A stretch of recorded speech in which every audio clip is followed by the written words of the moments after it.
A sled weighing 84 newtons rests on a plane inclined at 20 degrees to the horizontal. Between the sled and the plane, the coefficient of static friction is 0.23 and the coefficient of kinetic friction is 0.13. What is the minimum magnitude of the force applied parallel to the plane that will prevent the sled from slipping down the plane? Here is a visual of the problem. After completing your sketch, you must draw an FBD of all the forces acting upon the sled. In this case, since the sled is on an incline, we will refer to the forces parallel to the incline as the x-axis and those perpendicular as the y-axis. Since the sled is not moving, this means that the forces on the sled are balanced. In order to show this balance, you must break the force of weight or gravity into its components, like I have done here.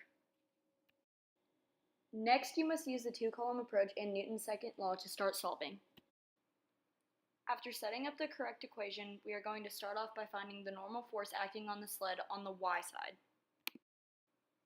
In order to do this, we must get the normal force by itself on one side of the equation, as shown in the picture above. Once you have done this, you can plug in 84 newtons for the force of weight and 20 for the degree of the angle, then solve. After you have found the normal force, you will later plug it into the x side to solve for the force applied. This will make sense later in the video. Moving on to the x side, or parallel forces, the equation is set up according to the FBD drawn earlier in the video.